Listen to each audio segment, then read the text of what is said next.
Good morning and welcome to Wisdom Wednesday podcast with your host, Dr. Mary Segars. I am so glad that you're here with us today. Here we are in the very last month of December, the very last month in 2023.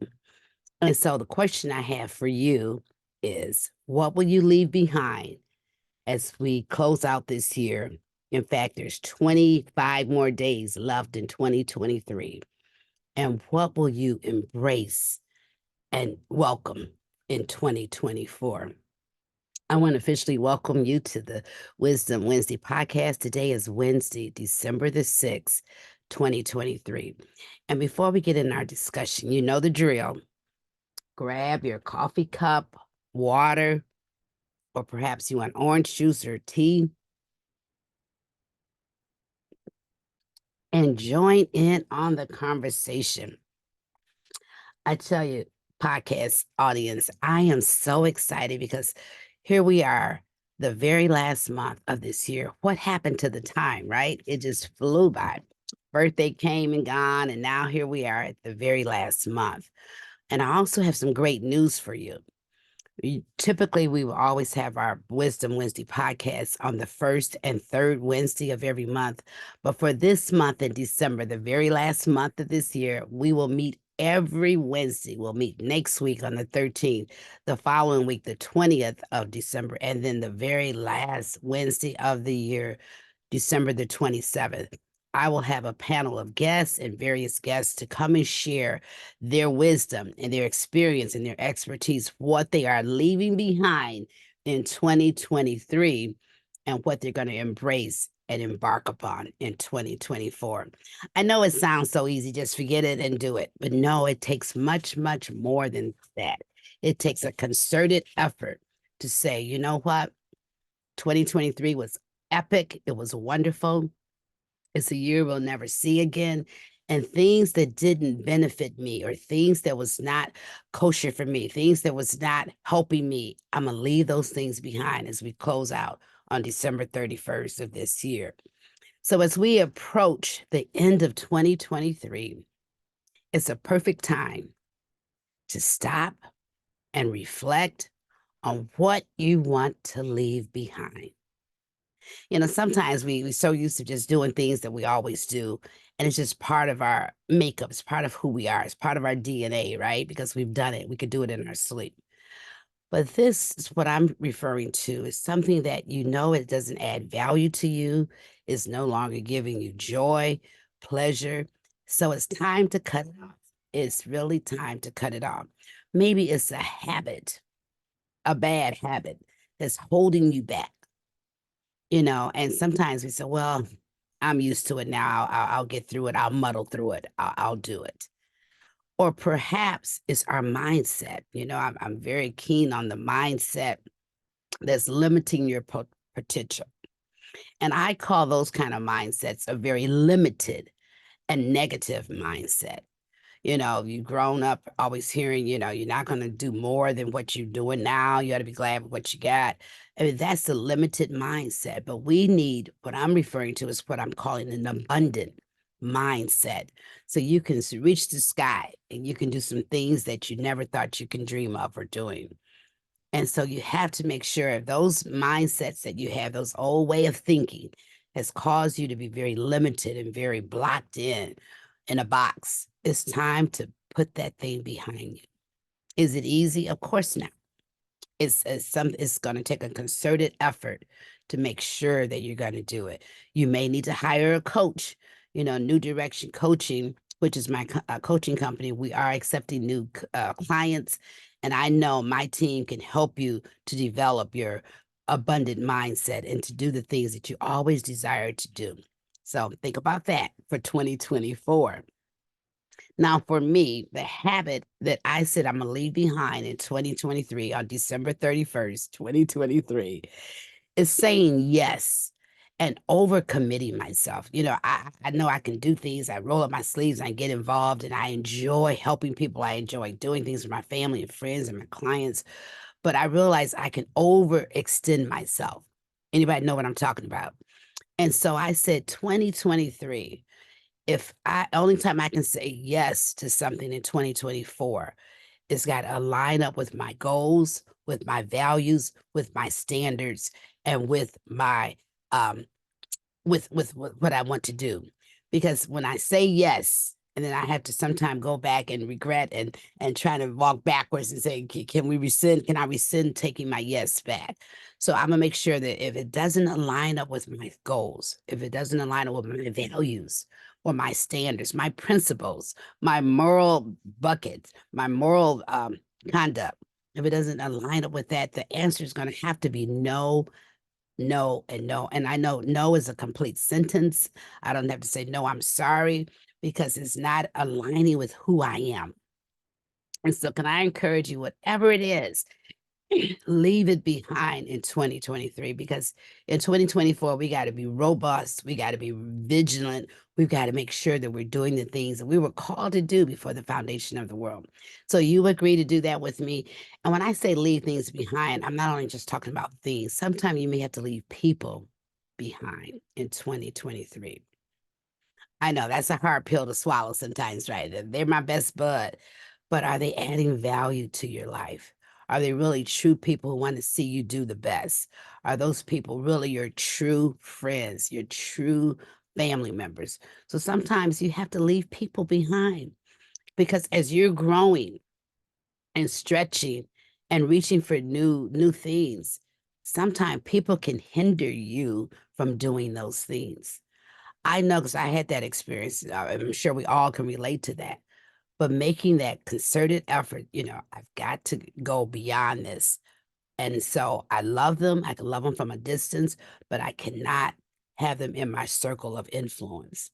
And you want people in your circle of influence as your CEO of your life, that people who's going to encourage you, strengthen you, and encourage you. And you be that same person for your people in your circle of influence. So sometimes leaving behind is not just things, it's not just habits, it's just not a mindset, but it can also be people who are no longer adding value to your life, or you're not adding value to them, whatever it is. It's not always about them, it could be us. You're going in a different direction and they cannot follow where you're going. So that's okay. It may be people that you may leave behind, but I promise you, if you pursue the things that you need to do in 2024, new people will be added to your circle. New people, new adventures, new things. So don't get hung up with oh, we've been friends for 5 years, we've been friends for 20 years. And maybe that time has come that it's no longer time to hang out with that, but to go on and explore new things and new people. So be excited about that. Be excited. So now let's talk about, what are you going to embrace in 2024? When I say embrace, you're welcoming, you're open to it, you're excited, you're ready to explore and to get into something new. And I don't mean just new for the sake of something new. Sometime our life, we need to have some things that we've been holding back on, things that we just always desired to do, but didn't have the time, energy, money, or whatever. But now let 2024 be that new option for you in your life. Like I said, we got 25 days left in this year. So I want you to ponder and think about these things. What about some new experiences? What does that look like? I'm thinking back in 2023 that I wanted to go on different things. I love to travel. As you know, I love to travel with my family and friends. And I've always had in my heart and in my mind to take a group of authors to go on a cruise. Because when you're by the water, there's something about that right brain, that creativity really flows better. And you can speak to God and he will just download some of those great nuggets in your right brain, that creative side, right? And so I've always had a desire to do that, and it was manifested in 2023. So it happened in October of this year, and I was so elated. Did it go as I planned on all the way? But no, it didn't. But I got it going. And so 2024, I'm gonna take it to the next level. I know that this is something I know I have to do. So trying some new experiences. We may go on a different ship. We may go in a different location. I'll have more days to work with the women in the workshops. But I'm telling you, that is going to happen. That's a new experience for me. So, what are your new experiences? The same old is great. You love doing things, but something about something new make you jump and excited. Okay. So, what does new experiences look like for you? Think about that. It can happen. What about new networks? And what I mean by that, meeting new people. So many times we get in our little cluster of friends. In fact, today I'm going to meet with some of my GM colleagues at our Christmas or holiday luncheon. And I'll meet with them. I'll have some good times and talk about that. But I've met new people outside of that, my retiree group. Okay. I met people through my business association. I met people when I travel. So I'm allowing you to think about a new network. Maybe you always want to belong to a women's organization. Get busy looking to see what would be a good fit for you and get a new network. Maybe you like to do more social things. You want to be a red hatter. Whatever it is, get involved in meeting new people and letting people get to know who you are. So, meeting new people can be exciting, but what would that look like for you in 2024? Okay. What about new opportunities? You know, we're always looking that we got to be the one that's got to create the opportunities. You may go into a group that's already is going to establish. Just this past year, I involved myself with a woman of entrepreneurs with the NASCAT group. I mean, I met some phenomenal women. I met some wonderful business owners, and so I was able to get a new opportunity to meet new people, what they're doing in their lives, how we can collaborate our businesses together. I mean, it was a scary thing at first, but then after you start opening up and venturing out, it was a great, great experience. So look for some new opportunities in 2024. That may be something as simple as learning a new language.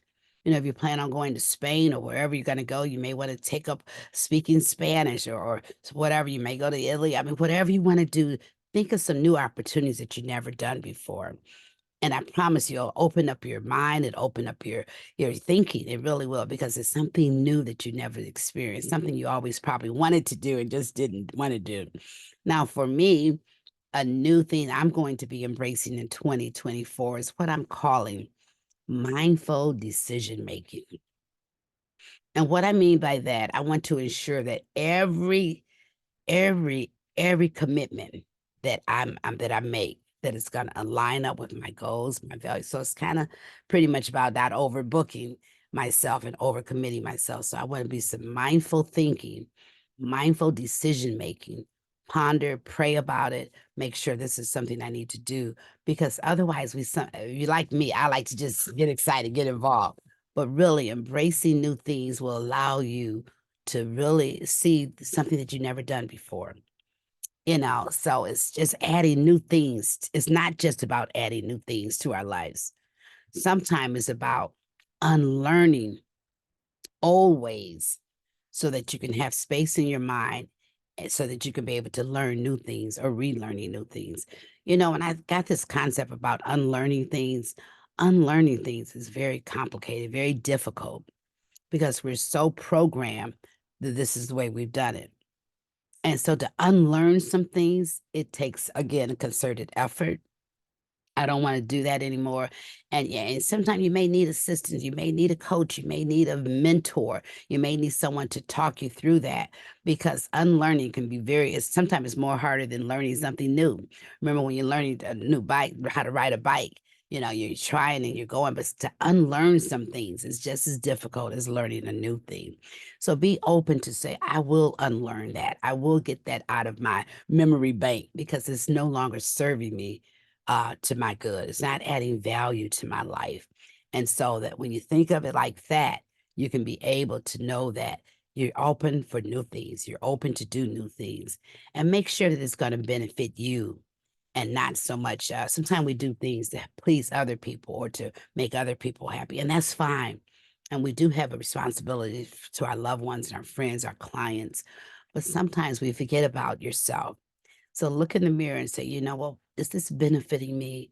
Is this adding value to my life? Is this making me to be a better person? And so if the answer is no on that, let it go.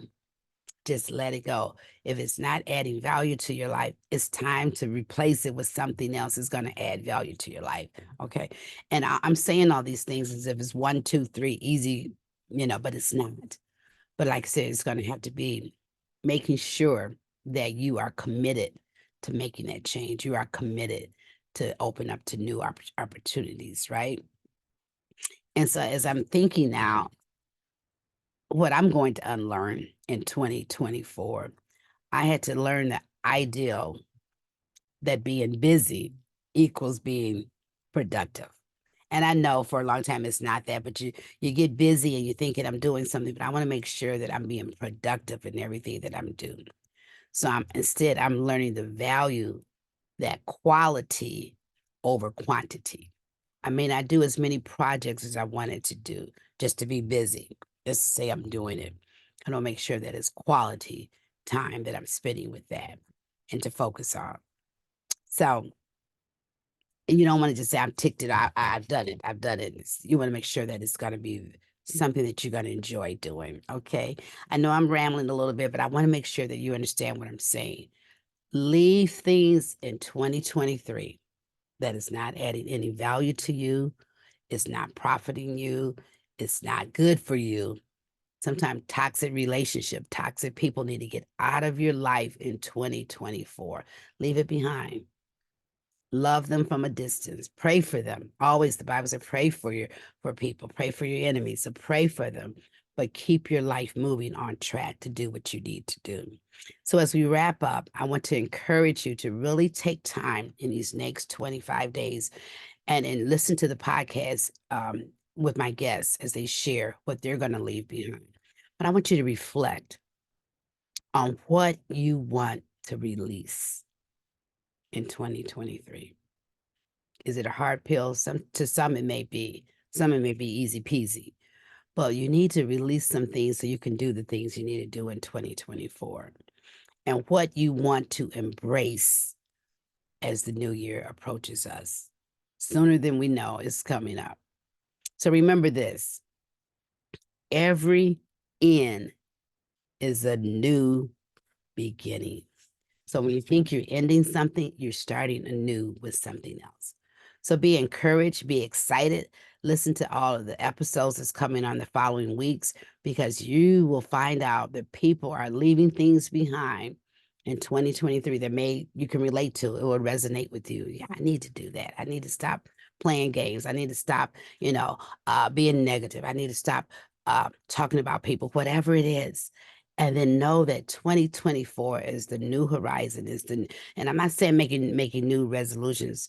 I'm just saying make a decision that you're going to follow through and embrace some new opportunities, new networks, and new opportunities. So again, until next week, I'll have guests on next week. I hope you got some wisdom nuggets out of this because truly we got to remember because one thing is ending, that means it's a new beginning. So have a blessed day. Enjoy this festive holiday. Enjoy time with yourself to reflect and know that you will have an epic year in 2024. I believe it. Do you? Bye for now.